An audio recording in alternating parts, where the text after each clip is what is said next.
ദൈവനാമത്തിന് മഹത്വമുണ്ടാകട്ടെ. ഈ പ്രഭാതവേളയിൽ തിരുവചന കേൾവിക്കായി കാതോർത്തിരിക്കുന്ന എല്ലാ വിശുദ്ധരെയും ക്രിസ്തയേശുവിൽ ഞാൻ സ്നേഹവന്ദനങ്ങൾ ചൊല്ലുന്നു. ഇന്നത്തെ പ്രഭാത ധ്യാനത്തിനായി പരിശുദ്ധാത്മാവ് ഹൃദയത്തിൽ പ്രകാശിപ്പിച്ചൊരു തിരുവചനം ഞാൻ വായിക്കുന്നു. യോഹന്നാൻ സുവിശേഷം 1 യോഹന്നാൻ്റെ ലേഖനം 1 അധ്യായം അതിൻ്റെ 1 വാക്യം. കാൺമിൻ, നാം ദൈവമക്കൾ എന്ന് വിളിക്കപ്പെടുവാൻ പിതാവ് നമുക്ക് എത്ര വലിയ സ്നേഹം നൽകിയിരിക്കുന്നു. ഒരു സ്നേഹത്തെക്കുറിച്ചാണ് ദൈവം ഇവിടെ പറയുന്നത്. അഗാപ്പെ, മറ്റൊന്നും പ്രതീക്ഷിക്കാതെയുള്ള, തിരിച്ചൊന്നും പകരം ചോദിക്കാതെയുള്ള ഒരു സ്നേഹം. നമുക്കറിയാം, ഈ ലോകത്ത് ഒരു മനുഷ്യൻ എന്തെങ്കിലും ഒരു നന്മ നമുക്ക് ചെയ്യുന്നുണ്ടെങ്കിൽ ഇന്നില്ലെങ്കിൽ നാളെ മറ്റൊന്ന് നമ്മളിൽ നിന്ന് അദ്ദേഹം പ്രതീക്ഷിക്കുന്നു, അല്ലേ? സ്വാഭാവികമായി ഒരു പകരത്തിന് പകരം, ഒരു മെറ്റീരിയലിന് പകരം മെറ്റീരിയൽ, അല്ലെങ്കിൽ തൻ്റെ പേര് ഉയർത്തി കാണിക്കുക, അല്ലെങ്കിൽ തൻ്റെ സംഘടന ഉയർത്തി കാണിക്കുക, എന്തെങ്കിലും ഒരു ലക്ഷ്യം അതിൻ്റെ പിന്നിലുണ്ടാകാം. നാം നമ്മോട് ചോദിച്ചേ, ഈ യേശു കർത്താവ് എന്നെ സ്നേഹിക്കുമ്പോൾ എന്തെങ്കിലും എന്നിൽ നിന്ന് പ്രതീക്ഷിച്ചിട്ടുണ്ടോ? ഒന്നും പ്രതീക്ഷിക്കാതെയുള്ള, ഒന്നും പകരം വയ്ക്കാൻ പറ്റാത്ത ഒരു ദൈവികമായ സ്നേഹമാണ് യേശു നമ്മളെ സ്നേഹിച്ചത്. അതിനെയാണ് ദൈവത്തിൻ്റെ സ്നേഹം എന്ന് പറയുന്നത്. പിതാവ് നമുക്ക് എത്ര വലിയ സ്നേഹം നൽകിയിരിക്കുന്നു. നാം പലപ്പോഴും ഈ ലോകത്ത് കാണുന്നതാണ്. പത്രങ്ങളിൽ, സോഷ്യൽ മീഡിയയിൽ നാം കേൾക്കുന്നു, കാണുന്നു. മനുഷ്യൻ തൂങ്ങി മരിക്കുന്നു.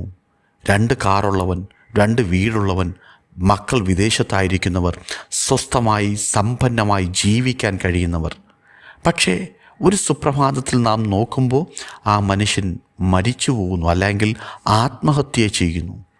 കാര്യം അന്വേഷിക്കുമ്പോൾ നമ്മൾ കേൾക്കുന്ന വാർത്തകൾ, ഞങ്ങളെ സ്നേഹിക്കാൻ ആരുമില്ല. കോളേജ് തലങ്ങളിൽ പഠിക്കുന്ന കുട്ടികളിൽ പലപ്പോഴും അവരുടെ ഉള്ളിൻ്റെ ഉള്ളിൽ, പെൺകുട്ടികളുടെ ഉള്ളിൽ അല്ല ആൺകുട്ടികളുടെ ഉള്ളിൽ ഇപ്പോഴൊക്കെ തോന്നുന്ന ഒരു ചിന്തകളാണ്, എന്നെ ആർക്കും സ്നേഹമില്ല. കാണുന്ന ആരെങ്കിലും സ്നേഹിക്കുന്നതിനേക്കാളുപരിയായി ആ സ്നേഹത്തിൽ വശീകരിക്കപ്പെട്ട് ചതിക്കപ്പെട്ട് അങ്ങനെ ജീവിക്കുന്നതിനേക്കാൾ നാം ആ ചതിക്കുഴിയിൽ അകപ്പെടുമ്പോഴാണ് നമ്മൾ പറയുന്നത്, അതൊരു സ്നേഹമല്ലായിരുന്നു, അതൊരു ചതിയായിരുന്നു. നാം, കർത്താവ് നമ്മളോട് പറയുക, പിതാവ് നമുക്ക് എത്ര വലിയ സ്നേഹം നൽകിയിരിക്കുന്നു. അടുത്ത സമയത്ത് പത്രത്തിൽ വന്നൊരു വാർത്തയാണ്, SLC എക്സാമിൻ്റെ റിസൾട്ട് വരുന്നതിന് മുൻപ് ഞാൻ തോറ്റുപോയാലോ എന്ന് വിചാരിച്ച്, തോറ്റാൽ വീട്ടുകാരെന്തു പറയും, വീട്ടുകാരെങ്ങനെ വിലയിരുത്തും എന്ന് വിചാരിച്ചൊരു പെൺകുട്ടി ആത്മഹത്യ ചെയ്തു. പക്ഷെ റിസൾട്ട് വന്നപ്പോൾ നല്ല വിജയമായിരുന്നു.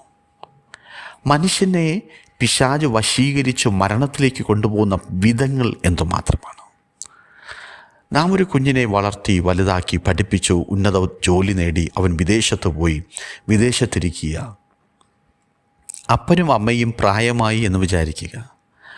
മകനോട് പറയുക, ഒന്ന് ഞങ്ങൾക്ക് നിന്നെ കാണണം, ഞങ്ങളിപ്പോൾ രോഗിയായി, എപ്പോഴാണ് ഞങ്ങളുടെ മരണമെന്നറിയില്ല, ഒന്ന് വന്ന് കണ്ടേച്ചു പോയെന്ന് പറഞ്ഞാൽ എത്ര വിദേശ രാജ്യത്ത് നിൽക്കുന്ന എത്ര മക്കൾ അതിന് തയ്യാറാകും? ആ മക്കൾ തിരിച്ചു പറയുന്നത് എങ്ങനെയായിരിക്കും? അപ്പച്ചനെയും അമ്മച്ചിയൊക്കെ ഞങ്ങൾ CCTV വഴി കണ്ടോളാം, അല്ലേ? നിങ്ങളുടെ വീഡിയോ കാണാം, നിങ്ങൾ അടുക്കളയിൽ പോകുന്നത് ഞങ്ങൾക്ക് കാണാം, നിങ്ങൾ മുറ്റത്തിറങ്ങിയാൽ ഞങ്ങൾക്ക് കാണാം, നിങ്ങൾ ഡ്രൈവ് ചെയ്താൽ കാണാം.